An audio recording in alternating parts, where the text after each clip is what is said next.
Bismillahirrahmanirrahim. Assalamualaikum warahmatullahi wabarakatuh. Di sini saya akan menyampaikan tentang aliran-aliran dalam ilmu kalam kontemporer Hasan Hanafi dan Ismail Faruqi. Baik, langsung saja. Yang pertama, pengertian kalam modern. Secara teologis, Islam merupakan sistem nilai yang bersifat ilahiyah, tetapi dari sudut sosiologis, ia merupakan fenomena peradaban kultural dan realitas sosial dalam kehidupan manusia. Ia tidak dapat menghindarkan diri dari kenyataan sosial lain. Pandangan umat Islam terhadap modernitas Barat dapat digolongkan menjadi 3 kelompok, yaitu modernis, asroniyun, hadatsiyun, yang kedua tradisionalis atau salafiyun, yang ketiga kaum elektis, tazabzub. Yang pertama menganjurkan adopsi modernitas Barat sebagai model yang tepat bagi masa kini, artinya sebagai model secara historis memaksakan dirinya sebagai paradigma peradaban modern untuk masa kini dan masa depan. Artinya sebagai model secara historis memaksakan dirinya sebagai paradigma peradaban modern untuk masa kini dan masa depan. Sikap kaum salafi sebaiknya berupaya untuk mengembalikan kejayaan Islam masa lalu sebelum terjadinya penyimpangan dan kemunduran.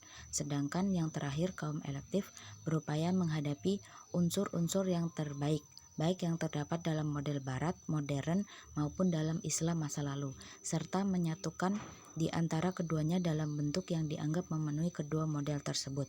Era modern secara umum dimulai ketika masyarakat Eropa menyadari tentang pentingnya kembali berpikir filsafat. Para pemikir Eropa kembali bergelut dalam dunia ide yang dikembangkan dalam tatanan praktis menjadi gerakan penciptaan alat-alat yang mampu memudahkan segala urusan manusia. Mereka menyebutnya dengan moda atau modern. Tokoh pertama yaitu Hasan Hanafi. Beliau dilahirkan pada 13 Februari tahun 1935 di Kairo. Pendidikannya diawali pada tahun 1948 dengan menamatkan pendidikan tingkat dasar dan melanjutkan studinya di Madrasah Sanawiyah Khalil Aga, Kairo yang diselesaikannya 4 tahun. Hasan Hanafi adalah pengikut Ikhwanul Muslimin ketika dia aktif kuliah di Universitas Kairo. Hasan Hanafi tertarik juga untuk mempelajari pemikiran Sayyid Qutb tentang keadilan sosial dalam Islam. Ia berkonsentrasi untuk mendalami pemikiran agama, revolusi, dan perubahan sosial.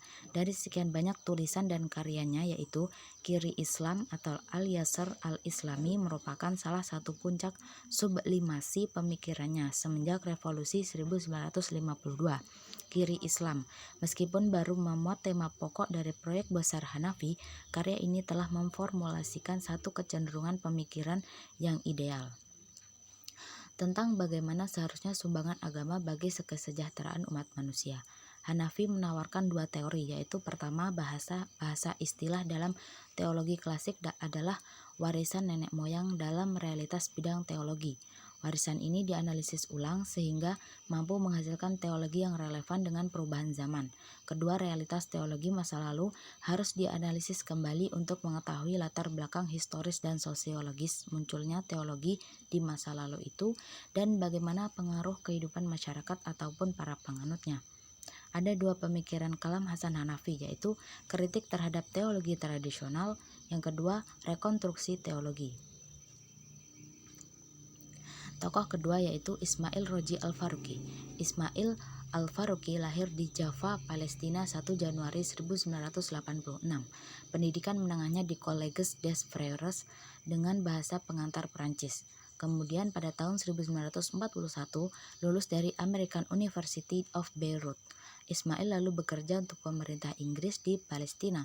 Pada tahun 1945, dia dipilih sebagai gubernur Galilea. Tapi setelah Israel mencaplok Palestina, ia pindah ke Amerika Serikat pada tahun 1949. Diane melanjutkan pendidikan master dalam bidang filsafat di University of Indiana dan University of Harvard. Dia melanjutkan pendidikannya dengan mengambil gelar doktor filsafat di University of Indiana dan Al-Azhar University tahun 1952. Ismail Roji Al-Faruqi mempunyai pemikiran kalam yang tertuang dalam karyanya yang berjudul Tajwid, ITS Implication for Thought and Life.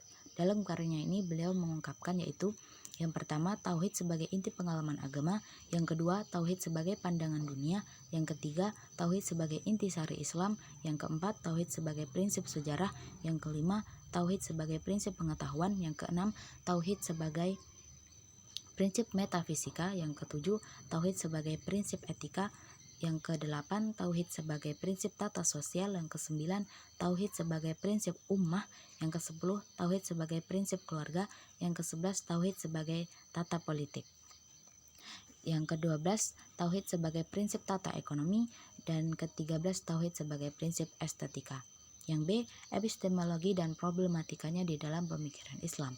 Ilmu kalam merupakan salah satu dari 4 disiplin keilmuan yang telah tumbuh dan menjadi bagian dari tradisi kajian tentang Islam. Ilmu ini menempati posisi yang cukup terhormat dalam tradisi ilmiah kaum muslimin. Hal ini terbukti dari banyaknya jenis-jenis penyebutan nama-nama lain dari ilmu kalam, antara lain ilmu tauhid, ilmu yang membahas tentang kemahaesaan Tuhan, ilmu akidah atau aqaid, ilmu yang membahas akidah-akidah, simbol-simbol kepercayaan atau keyakinan, dan ilmu usul al-din, ilmu yang membahas tentang pokok-pokok agama dan berkaitan dengannya yang dilakukan ulama Islam. Dalam perkembangannya, ilmu kalam baru menjadi disiplin ilmu yang berdiri sendiri setelah tokoh-tokoh Mu'tazilah mempelajari buku-buku filsafat yang telah diterjemahkan ke dalam bahasa Arab, yang selanjutnya disinergikan dengan nalar keislaman. Momen ini terjadi pada masa Khalifah Al-Ma'mun 218 Hijriah. Tahap penamaan kalam sebagai ilmu dapat juga dirujuk dari fakta sejarah ketika Ibnu Sa'ad 288 Hijriah atau 845 Masehi menggunakan istilah mutakalimun untuk mereka yang terlibat dalam diskusi pelaku dosa besar yang diangkat oleh kaum Murji'ah. Namun istilah kalam yang merujuk kepada disiplin ilmu pemikiran spekulatif muncul pada akhir abad ke-4 Hijriah dalam karyanya Ibnu Nadim, Kitab Al-Fihrits. Terkait dengan persoalan epistemologi kalam, kajian ilmiah yang marak dalam disiplin ilmu ini telah melahirkan banyak aliran epistemologi. Mengutip penjelasan Wardani, ia menjelaskan bahwa aliran epistemologi dapat dipetakan menjadi 4 varian. Yang pertama, pendekatan konservatif. Yang kedua, pendekatan dialektis. Yang ketiga, pendekatan filsafat. Dan keempat, pendekatan mistis. Mungkin itu saja yang dapat saya sampaikan. Kurang dan lebihnya mohon dimaafkan. Mungkin saya akhiri. Wassalamualaikum warahmatullahi wabarakatuh.